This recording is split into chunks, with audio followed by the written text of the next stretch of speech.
नमस्कार दोस्तों, आपका अपने चैनल ईडू अंजू में मैं अंजू तहे दिल से स्वागत और अभिनंदन करती हूँ। आइए शुरू करते हैं और देखते हैं कि आज के समाचार पत्रों में विद्यार्थी जीवन से रिलेटेड कौन कौन सी सूचनाएं हैं। तो वीडियो को जल्दी से लाइक कर दें और शेयर कर दें। जिन छात्रों ने अभी भी चैनल को सब्सक्राइब ना किया हो तो जल्दी से सब्सक्राइब कर लें ताकि आप लोगों को इसी प्रकार की ऑथेंटिक अपडेट सबसे पहली मिलती रहे। सबसे पहले जो स्कूलों का जो मर्जर हो रहा है उस पर एक सुनवाई चल रही है और अभी सुनवाई जो है आज शुक्रवार को भी जारी रहेगी। और यहाँ पर जो कोर्ट है उसने राज्य सरकार से यह कहा है कि अगर आपने स्कूलों का विलय मतलब मर्ज करने से पहले कोई सर्वे कराया है तो वह रिपोर्ट हमको दिया जाए। और जो सुनवाई है वह लगातार चल रही है। आज भी यानी कि तीसरा दिन है शुक्रवार का, तो आज भी यह सुनवाई होगी। आदेश न्यायमूर्ति पंकज भाटिया की एकल पीठ ने सीतापुर की कृष्णा कुमारी समेत 51 स्कूली बच्चों व अन्य रीट याचिकाओं पर एक साथ सुनवाई करते हुए पारित किया है। यानी कि आज रिपोर्ट जाएगी सर्वे की, इसके बाद निर्णय लिया जाएगा। यूटा नामक एक संस्था है। यूटा का मतलब होता है यूनाइटेड टीचर्स एसोसिएशन। तो जो यहाँ पे यूनाइटेड टीचर्स एसोसिएशन है, यूटा के अयोध्या के मंडल अध्यक्ष बलबीर सिंह ने 28 जून को शिक्षा मंत्रालय में शिकायत दर्ज कराई थी। शिकायत में आरोप यह लगा था कि स्कूलों का मर्जर आरटी एक्ट 2009 का उल्लंघन है और इसमें छात्रों तथा ग्राम सभाओं के हितों को नुकसान पहुंच रहा है। तो फिलहाल स्कूल शिक्षा एवं साक्षरता विभाग के अपर सचिव बिपिन चंद्र चमोली ने राज्य परियोजना निदेशक को पत्र लिखकर मर्जर के मुद्दे पर पुनर्विचार करने के बारे में कहा है। और फिलहाल तो यूटा ने इस पर जो है खुशी जताई है और बहुत सारे लोग इस पर खुश होंगे क्योंकि उत्तर प्रदेश के बेसिक शिक्षा विभाग द्वारा कम छात्र संख्या वाले स्कूलों के मर्जर के मुद्दे पर केंद्रीय शिक्षा मंत्रालय ने महत्वपूर्ण हस्तक्षेप किया है। अब यहाँ पर दो मामले हैं। एक तो यहाँ पर मामला ये है कि जो केंद्र सरकार ने स्कूल मर्जर पर पुनर्विचार के निर्देश दिए हैं। दूसरा मामला हाई कोर्ट में भी चल रहा है। तो हो सकता है कि जो यह मर्जर वाली प्रक्रिया है यह रुक भी सकती है और संभावना पूरी बन रही है। फिलहाल देखते हैं कि एक दो दिनों में कई सारी चीजें यहाँ पर क्लियर होने वाली हैं। फ्रेंड्स, अब बात करते हैं यूपी में टीजीटी और पीजीटी की नई भर्ती के बारे में, साथ ही साथ एलटी ग्रेड और जीआईसी प्रवक्ता भर्ती के बारे में। जैसा कि कल मैंने आपको बताया था कि फिलहाल अगर देखा जाए तो गवर्नमेंट डिग्री कॉलेज में जो असिस्टेंट प्रोफेसर की भर्ती होने वाली है सबसे पहले यही विज्ञापन जारी होगा। और एक बात ध्यान रखिएगा कि जो लोग जीटीसी गवर्नमेंट डिग्री कॉलेज में असिस्टेंट प्रोफेसर बनना चाहते हैं तो वह लोग बिल्कुल तैयार हो जाएं। उनका जो प्री होगा वह स्क्रीनिंग होगा और जो कि ऑब्जेक्टिव रहेगा, लेकिन मेंस होगा वह सब्जेक्टिव होगा। मेंस की परीक्षा जो है वो सब्जेक्टिव होगी, उसके बाद इंटरव्यू भी होगा। तो मिला जुला की स्थिति यह बन रही है कि अब गवर्नमेंट डिग्री कॉलेज के असिस्टेंट प्रोफेसर के लिए यूपीपीएससी के द्वारा जो परीक्षा होगी उसमें मेंस सब्जेक्टिव रहेगा, आपको लिखना पड़ेगा। तो विषय का गंभीर ज्ञान होना आपको जरूरी है और आपकी तैयारी भी अच्छे लेवल की होनी चाहिए। अभी तक जो होता था, जो नियमावली थी वो 1985 के नियम 153 के अंतर्गत केवल इंटरव्यू के माध्यम से भर्ती की जाती थी। यह पद समूह का श्रेणी का महत्वपूर्ण पद माना जाता है जो विद्यार्थियों की शिक्षा, शोध और उनके भविष्य को प्रभावित करता है। ऐसे में जरूरी हो गया था कि चयन प्रक्रिया को और अधिक पारदर्शी, निष्पक्ष और गुणवत्तापूर्ण बनाया जाए। तो फिलहाल अब केवल साक्षात्कार नहीं है, अब यहाँ पर 3 चरण हो गई हैं, प्री, मेंस और इंटरव्यू। तो यह सब्जेक्टिव कर दिया गया है। तो काफी बड़ा बदलाव यहाँ पर कर दिया गया है। उत्तर प्रदेश उच्चतर शिक्षा समूह सेवा तृतीय संशोधन नियमावली 2025 को प्रख्यापित किए जाने को मंजूरी दी गई है।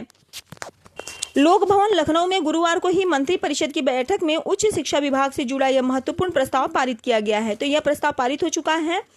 अब देखना यह है कि कुछ ही दिनों के बाद जो आपके शिक्षा सेवा चयन आयोग से विज्ञापन संख्या 52 के अंतर्गत अगर असिस्टेंट प्रोफेसर की भर्ती होगी तो मुझे लग रहा है ना उसमें अभी आपको मुख्य परीक्षा देखने को मिलेगी, वह भी सब्जेक्टिव ही रहेगी। क्योंकि एलटी के बाद टीजीटी में भी जो बदलाव किया गया था सेम बदलाव किया गया था और नियमावली तो एक ही रहेगी, ज़्यादा चेंज जो है वो नहीं होगा। फिलहाल अभी जो खबर निकल के आ रही है कोई भी पॉजिटिव नहीं है, अभी कोई भी डेट फिक्स नहीं हो पाई है। रिगार्डिंग टीजीटी और पीजीटी की परीक्षा कब तक होगी अभी कोई भी कंफर्मेशन नहीं मिला है। यहाँ तक कि शिक्षा सेवा चयन आयोग ने इसके बाद इसके बारे में कुछ भी घोषित नहीं किया है कि परीक्षा जो है अभी तक कब होगी, उसकी तारीखें क्या हैं, अभी कुछ भी कंफर्म नहीं है। साथ ही साथ यह भी है कि 7 साल से एलटी ग्रेड शिक्षक भर्ती का इंतजार हो रहा है और अभी हाल ही में जो जानकारी मिली है उसके मुताबिक एलटी ग्रेड का जो अध्याचन मिला है मतलब वो अभी शून्य है, और साथ ही साथ जो जीआईसी प्रवक्ता के लिए अध्याचन मिला है तो पुरुष वर्ग में 20 पदों में से और 19 पदों के लिए 19 सब्जेक्ट के लिए अध्याचन मिल चुका है। लेकिन महिलाओं के लिए जो अभी अध्याचन नहीं मिला है तो कई सारी चीजें हैं जिसकी वजह से अभी लग रहा है कि आप चाहे एलटी ग्रेड हो चाहे जीआईसी प्रवक्ता का वेट कर रहे हैं। फिर यूपी में टीजीटी पीजीटी यानी कि जो शिक्षा सेवा चयन आयोग के द्वारा टीजीटी पीजीटी के विज्ञापन के बारे में अगर आप वेट कर रहे हैं तो अभी तक शिक्षा सेवा चयन आयोग ने कहा है कि हमें कोई अध्याचन ही नहीं मिला है।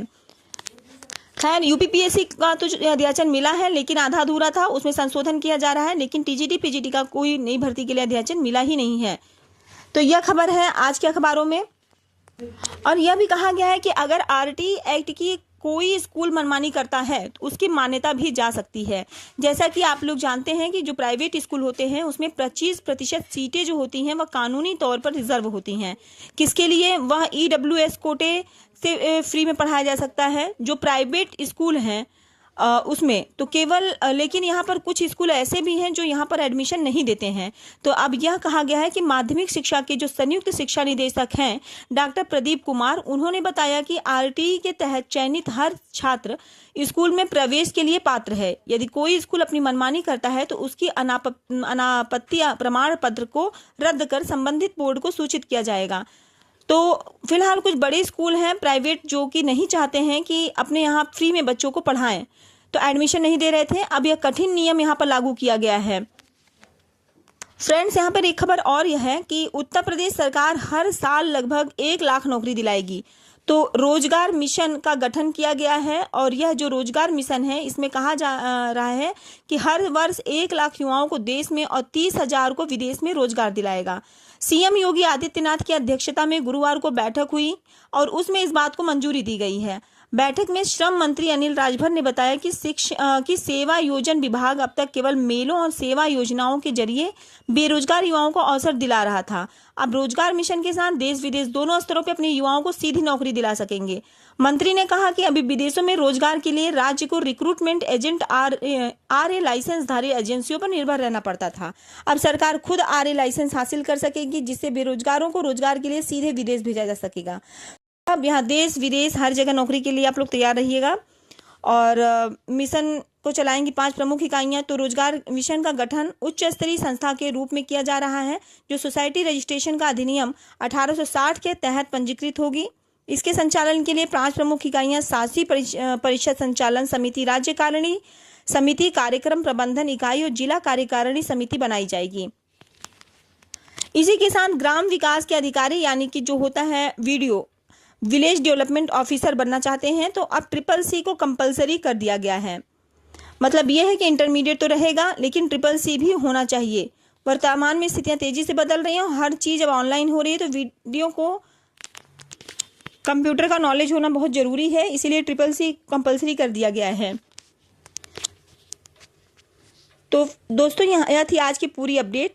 थैंक यू हमसे जुड़ने के लिए। और अगर आपको यह सेशन अच्छा लगा हो तो लाइक और शेयर जरूर कीजिएगा।